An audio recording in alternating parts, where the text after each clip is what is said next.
నేను ఇప్పుడు అదే అంటున్నాను. అప్పుడు కనుక అమ్మ సినిమాలు వద్దు ఏమొద్దు, చక్కగా మంచి ఫ్యామిలీ వస్తే పెళ్లి చేసి పంపిద్దాం అని అనుకుంటే మీరు అసలు ఎక్కడుండేవారు అనిపిస్తుంది. నేను 10th క్లాస్ ఫెయిల్ అయ్యి ఉన్నప్పుడు విశ్వనాథ్ గారి మేనల్లుడు వాళ్ళ ఇంట్లో అద్దెకున్నాము మేము గుంటూరులో. అతను మెడికల్ రిప్రజెంటేటివ్ సుబ్రహ్మణ్యం అని అమలాపురంలో చేసేవారు. వాళ్ళు వచ్చి అడిగారమ్మ సంబంధం చేసుకుంటామని. నాన్న సరే అనేసి తలకాయ ఊపి నిశ్చితార్థం రోజున రాకుండా ఎటో వెళ్ళిపోయారు. అయ్యో. అప్పుడు ఆడపల్లి వాళ్ళకి ఎంత ఇది ఉంటే మగపల్లి వాళ్ళ మాకెంత ఉండాలని ఆ సంబంధం తప్పిపోయింది. లేకపోతే ఆ 10th క్లాస్లోనే ఆ సంబంధం కుదిరి చేసేసుకొని పిల్లలతో వంట చేసుకుంటూ మొగుడికి వండి పెట్టుకుంటూ అలా ఉండేదాన్ని. అది విచిత్రం అనిపిస్తుంది నాకు. తర్వాత విశ్వనాథ్ గారు నేను మూవీలోకి వచ్చిన తర్వాత కూడా దెప్పి పొడిచిన సందర్భాలు ఉన్నాయి. పెద్దవారు ఉండాలి ఆయన ఏదో గురు బ్రహ్మలాగా. ఒక తాళి తీసి పడేసే సీను శ్రీకాంత్ లయ ఏవిఎస్ గారితో నేను ఏవిఎస్ భార్యాభర్తలు. తాళి తీసి మొహాన్ని వేస్తుందమ్మా.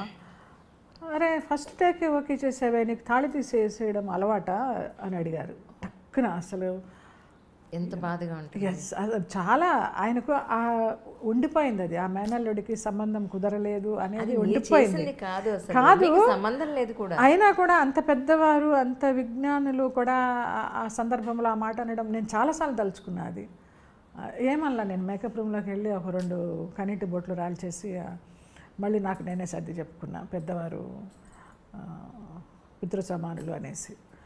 అలా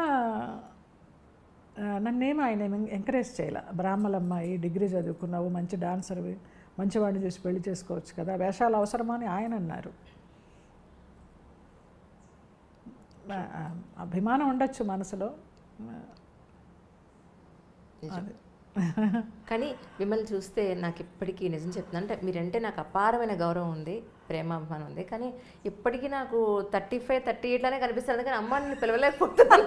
యాక్చువల్లీ నా ఫ్రెండ్ లేదంటే నాకు అలా అనిపిస్తారు. మీరు నిజంగా చెప్తున్నాను. అందుకని నేను మళ్ళీ జూలై 5th వస్తే 59 నుండి 60లోకి అడుగు పెడతా. అసలు ఎక్కడన్నా ఉన్నారా? మీరు ఎప్పటికీ ఇలాగే ఉండాలని కోరుకుంటున్నాను. ఈశ్వరానుగ్రహం అమ్మా, ఈశ్వరానుగ్రహం. నిజంగా నేను అలాగే నేను శరత్ బాబు గారు లాంటి వాళ్ళని చూస్తే నేను అలాగ ఆశపడతా. అబ్బా ఆయనకు నియర్లీ 70 ఎంత ఆరోగ్యంగా ఉంటారో, ఎన్ని యాత్రలైనా అలాగ నడిచెక్కుతారు ఆయన. ఎంత దూరమైనా, ఎంత కొండలైనా సునాయాసంగా. అలాంటి ఆరోగ్యాన్ని ఆయన అనుకుంటూ ఉంటాను నేను. నిజంగా భగవంతుడు. కొంతమందిని చూస్తే అనిపిస్తుంది అది, చిన్న జలస్ ఉంటుంది. అబ్బా అంత ఆరోగ్యం మనకి లేదేంటి అనిపిస్తుంది. పోనీలే వాళ్ళైనా ఆరోగ్యంగా ఉన్నారు. మనం చేసుకున్న వారికి చేసుకున్నంత మహాదేవ అంతే. కానీ ఒక డ్యాన్స్ స్కూల్ కూడా పెట్టాలని మీరు చాలా ఆశపడి అనుకున్నానమ్మా. అప్పుడు ఆ వ్యాంపు వేషాలు వేయడంతో పేరెంట్స్ పిల్లల్ని ఎంతవరకు పంపిస్తారో, ఈవిడేం క్లాసికల్ డాన్స్ నేర్పుతుందో, నాకు నేనే ప్రశ్న. బాలసుబ్రహ్మణ్యం గారి పాటలాగా నాకు నేనే సమాధానం. వద్దులే మళ్ళీ వాళ్ళు ఏమన్నా అనుకుంటారు అనేసి. శోభానాయుడు గారితో బ్యాలేస్ మొదలుపెట్టాక ఈ వెంకటేశ్వర స్వామి లాగా, కృష్ణ తులాభారంలో కృష్ణుడిలాగా ఇవన్నీ వేసి నేను మేకప్ తీసేదాకా వాళ్ళకి తెలిసేది కాదు జయలలిత ఈ వేషం వేసింది అని. అది నేను ఎప్పుడు శోభానాయుడు గారిని, మేడం నాకు ఒక లేడీ గెటప్ ఇవ్వండి, ఈసారి సత్యభామ కానీ ఏదైనా పద్మావతి కానీ ఇవ్వండి అంటే ఆవిడ సస్సేమిరా, ఆవిడ ఆకలింపు చేసేసుకున్నారు ఆ క్యారెక్టర్లన్నీ.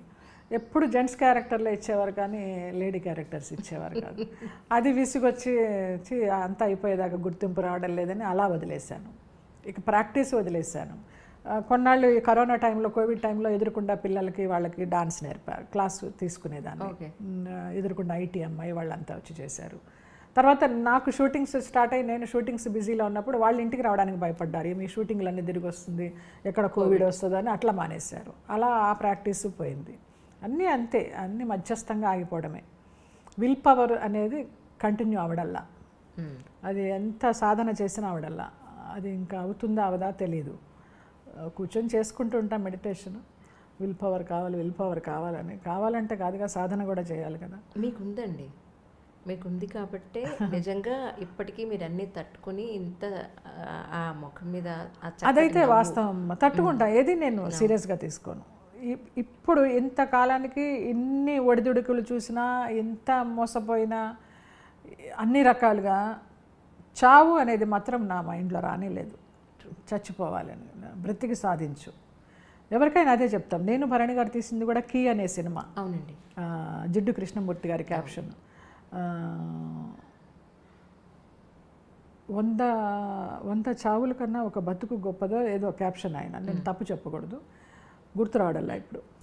అలాంటి ఒక సినిమా తీసి ఒక రైటరు, దిలీప్ అనే రైటరు, ఇప్పటికీ నాకు అమ్మ అమ్మ అని పెడుతూ ఉంటాడు. నువ్వు ఎలాగ వాయిస్ మెసేజ్లు పెడతావు, అమ్మ అని అంత ఆత్మీయంగా పిలుస్తే అలాగే మీరు పెట్టిన భిక్షమ్మ ఇది, ఈ ప్రాణభిక్ష, ఇప్పుడు చిన్న చిన్న షార్ట్ ఫిలిమ్స్ చేసుకుంటూ మంచిగా పొజిషన్లో ఉన్నాడు తను.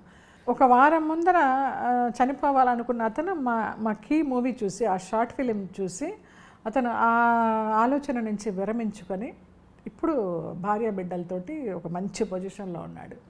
ప్రతిరోజు పెడతాడు ఆయన, మీరు పెట్టిన ప్రాణం, మీరు పెట్టిన ప్రాణం అనేసి.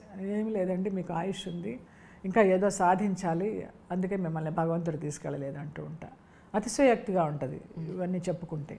నాకు ఎల్బి శ్రీరామ్ గారు చాలా షార్ట్ ఫిల్మ్స్ తీస్తున్నారు. అవును, నేను అనుకున్నాను యాక్చువల్లీ ఆయన ఎవరెవరినో ఆర్టిస్టులను తీసుకొస్తాను. అవును, నేను కూడా మొన్న చూసానమ్మా. మీరున్నారు కదా, నన్ను ఎప్పుడు అప్రోచ్ అవ్వలేదురా.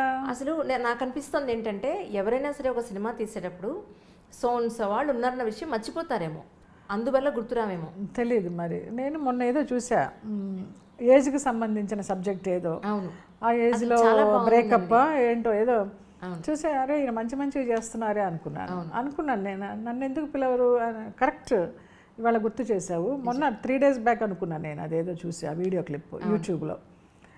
మనం కూడా చేయొచ్చు కదా, చిన్న చిన్నవి బాగుంటాయి. నేను ఒకటి చేశాను, నాగబాబు గారి దగ్గర రాజా అని ఒక అబ్బాయి ఉంటాడు. వాడు ఒక వెబ్ సిరీస్ తీశాడు, 5 episodes 6 episodes. రామానాయుడు గారి ఇన్స్టిట్యూట్లో నేర్చుకున్న పిల్లలమ్మ. మొన్న డబ్బింగ్కి వెళ్ళాను. అది మోస్ట్ ఎలిజిబుల్ సింగిల్స్ ఏదో దాని పేరు. అసలు ఎంత చక్కగా తీశారో. మొన్న డబ్బింగ్ చెప్తే నేను స్టార్టింగ్ షాట్ నుంచి ఎండ్ షాట్ వరకు అబ్బాయిని మెచ్చుకుంటూనే ఉన్నా. కిరణ్ అని అతని డైరెక్టర్, ఎంత బాగా చేసావు కిరణ్, ఎంత న్యాచురల్ లైట్, ఎంత న్యాచురల్. నన్ను నేను చూసుకుంటే ఆ జయలలిత గారిని చూసుకున్నట్టు అనిపించింది నాకు, అంత న్యాచురల్గా ఉన్నా నేను. ఉంటే ఆ రాజా ఎక్కడో దుబాయ్ కంట్రీస్లో ఎక్కడో జాబ్ చేస్తున్నాడు. తను నాకు వాయిస్ మెసేజ్ పెట్టాడు, అమ్మ డబ్బింగ్ చెప్పారట, ఎలా ఉంది, మీరైతే నిర్మమాటంగా చెప్తారు, దాచరు, నేను మళ్ళీ నేర్చుకుంటాను, తప్పుల నుంచే కదా మరి నన్ను నేర్చుకుంటానంటే, అసలు ఇంత వంక పెట్టడానికి లేదు రాజా. నన్ను నేను అంత అందంగా, అంత సింపుల్గా, అంత మంచి క్యారెక్టర్లో చాలా కాలం తర్వాత చూసుకున్నాను. వాడికి తల్లిగా చేశాను నేను. అసలు నీకు చెప్పడానికి ఏమీ లేదు, నువ్వు ప్రొసీడ్ అయిపోవడమే, నువ్వు ఇంకా నీకు మంచి సబ్జెక్ట్స్ ఉంటాయని చెప్పాను. ఎంత నచ్చిందో నాకు, చాలా సాటిస్ఫాక్షన్గా అనిపించింది. అంత బాగా తీశారు అది. అస్సలు ఏమీ లేదు, ఇలా ఈ లిప్స్టిక్ కూడా వేసుకోలేదు నేను. ఇప్పుడు వచ్చేటప్పుడు మరి అంత ఫ్లాట్గా ఉంటుందని కొంచెం న్యాచురల్ బ్యూటీ. నిజం చెప్పాలంటే మీకు అసలు ఏ మేకప్ ఇష్టం లేదు. టీవీలో ఓ నగలేసేసుకోమంటారు, పడుకునేటప్పుడు కూడా నగలేసుకోవాలి, ఫుల్ మేకప్తో పడుకోవాలి. అది ఆ సీరియల్ కూడా శ్రీరామ్ నాకు చాలా కష్టకాలంలో ఉన్నప్పుడు తను నాకు మళ్ళీ చేయూతనిచ్చినట్టుగా, అమ్మ మీరు చేయాలి, ఇలా కూర్చోవద్దు ఇంట్లో, మీరు ఆలోచిస్తూ ఉంటారని చాలా అభిమానంగా పిలిచాడు ఆ పిల్లాడు. దానికి అంతే మంచి పేరు వచ్చింది. నేను తిరుపతి కానీ ఎక్కడికైనా వెళితే దర్శనానికి ఏర్పాట్లు ఉంటాయి, ఎప్పుడు అంత పెద్ద ఇన్ఫ్లుయెన్స్ ఉండదు, కానీ మామూలుగా వెళ్ళి చూడడమే అట్లా లైన్లో. ప్రేమ ఎంత మధురమో, ఆర్యవర్ధన్ తల్లి అని చెప్పి నన్ను ఒక పక్కన నుంచో పెట్టేసి దేవుడు ముందర అలా చూపించారమ్మా. నాకు ఎంత ఆనందం వేసిందో నిజంగా. ఇన్ని వందల సినిమాలు చూస్తే కూడా రాని గుర్తింపు అలాగ నుంచోబెట్టి చూపించారు. చూపిస్తే వచ్చిన వెంటనే వీడి షెడ్యూల్, డైరెక్టర్ని హక్ చేసేసుకున్నాను, శ్రీరామ్ని హక్ చేసేసుకున్నాను. ఏంటమ్మా అంటే ఆర్యవర్ధన్ తల్లి అంటే నాకు ఎంత మంచి దర్శనం లభించిందో తెలుసా అంటే వాడు కళ్ళమ్మడి నీళ్ళు తిప్పుకున్నాడు. అలాగా ఆ ఒక్క సీరియల్ చేస్తూ వచ్చానమ్మా ఇప్పటిదాకా. ఇంకేం సీరియల్స్ ఒప్పుకోవడాల. త్రినయనిలో ఏదైనా గెస్ట్గా అడుగుతారు, మంచి క్యారెక్టర్ ఎప్పుడన్నా పెద్దమ్మలాగా. మన శాంతబయటికి వరప్రసాద్ రెడ్డి గారు అయితే వీరాభిమాని ఒక కాలంలో ఆ త్రినయని సీరియల్కి.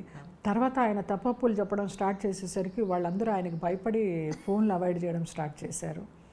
ఆయన చూడడం మానేశారు. ఆయన ముక్కు సూటిగా ఎప్పుడు నన్ను తిడుతూ ఉంటారు చేసి, నువ్వు వచ్చినంతసేపు బాగుందమ్మా, నీ క్యారెక్టర్ పెంచమనమ్మా, ఆ రైటర్ ఎవరో చెప్పమ్మా, నేను రిక్వెస్ట్ చేస్తానని. అంత పెద్ద ఆయనకి ఏం అవసరమమ్మా, నీ క్యారెక్టర్ వచ్చినప్పుడల్లా పాజిటివ్గా ఉంది బాగుందని. వాళ్ళు అదే చెప్పారు, మీ క్యారెక్టర్ వచ్చిన ఆ కాసేపు కొంచెం మాకు రేటింగ్ పెరుగుతుందండి. నిజమా అనుకున్నాను, ఎవరు చెప్పరు కదా. అంటే మీకు అందులో ఇచ్చిన క్యారెక్టర్, మీ యాక్షన్ అంతా కూడా చాలా ప్రశాంతంగా ఉంటుంది. రెగ్యులర్ సీరియల్స్లో ఉండే ఆ డ్రామా ఉండదు యాక్చువల్లీ. మూవీస్ అయితే ఏమీ రావడం లేదు, నాకు అప్రోచ్ అవ్వడానికి ఎవరు తెలియదు, ఏమీ రావడం లేదు. ఎప్పుడైనా ఇలాగ ఆ ఒక సీరియల్ రెగ్యులర్గా కంటిన్యూ చేయడం, ఆ సీరియల్ అయిపోతే కూడా ఇంకా చేయకూడదని నిర్ణయం చేసుకున్నాను. నచ్చడల్లా చాలా ఆర్టిఫిషియాలిటీ సీరియల్స్. జనాలు తిడుతూనే ఉంటారు, చూస్తూనే ఉంటారు. మంచి సినిమా, మంచి క్యారెక్టర్ వస్తే చేస్తారండి? తప్పకుండా చేస్తా. రేపేదో భీమవరంలో మూవీ తను ఆర్జీవి దగ్గర డైరెక్షన్ చేసిన అబ్బాయి, అతని పేరు దిలీప్ ఏదో, అమ్మోరు సినిమాలో రమ్యకృష్ణ గారి లాగా ఒక క్యారెక్టర్, ఆ ఊళ్ళో ఒక భక్తురాల్లాగా ఆ క్యారెక్టర్ ఏదో అడిగారు. రేపు 6th ఎప్పుడో వెళ్తాను అనుకుంటా, అవుట్డోర్ భీమవరం. నిజంగా మీరు ఎప్పుడు ఇదే చక్కటి నవ్వుతోటి ఇలాగే ఆయుర ఆరోగ్యైశ్వర్యాలతో ఉండాలి. అట్ ద సేమ్ టైం ఇంకా మంచి సినిమాలు ఇప్పుడు ఇక్కడి నుంచి మీ సెకండ్ ఇన్నింగ్స్ అన్నట్టుగా మంచి క్యారెక్టర్స్ రావాలి. నేను అసలు నీకు ఇంటర్వ్యూ ఇవ్వను అని చెప్పి రావడము, మదర్స్ డే అనేసి. మదర్కి ఒక డే అనేది లేదు, ఎప్పుడు మదర్స్ డేనే. అది పక్కన పెడితే చూద్దాం, నువ్వు అన్నట్టు నీ విష్ ఈ ఇంటర్వ్యూ చూసి ఎవరైనా ఇస్తే అంతకంటే ఐడ్రీమ్ వారికి ధన్యవాదాలు తెలుపుకోవడానికి. నాలుగు మీద మచ్చలు నైట్ మ్యామ్, నేను అంటే జరుగుతుంది మచ్చలు, అందుకే మంచి పలుకు. మీకు చాలా మంచి క్యారెక్టర్స్, న్యాచురల్ క్యారెక్టర్స్ డెఫినెట్గా వస్తాయి. Thank you so much, God bless you. మనస్ఫూర్తిగా నేను కోరుకుంటున్నాను మీరు ఎప్పటికీ ఇలా ఈ చిరునవ్వు చెరగకుండా ఆయుర ఆరోగ్యైశ్వర్యాలతో ఉండాలని మనస్ఫూర్తిగా కోరుకుంటున్నాను. నిజంగా థ్యాంక్ యూ అంజలి. ఈ మదర్స్ డే సందర్భంగా అన్నాను, మాట తప్పట్లేదు కాబట్టి మిమ్మల్ని ఇంక ఇబ్బంది పెట్టట్లేదు. కొన్ని చెప్పేశాను కూడా, అందుకే ఇంక ఇబ్బంది పెట్టను మిమ్మల్ని. Hi, this is Isha Chavla. This is Manara Chopra. Hi, this is Kartikeya. నేను డైరెక్టర్ తేజ అని. Press the bell icon for more updates. For more such videos, please subscribe to iDream. For more videos, please subscribe to iDreams. For more videos,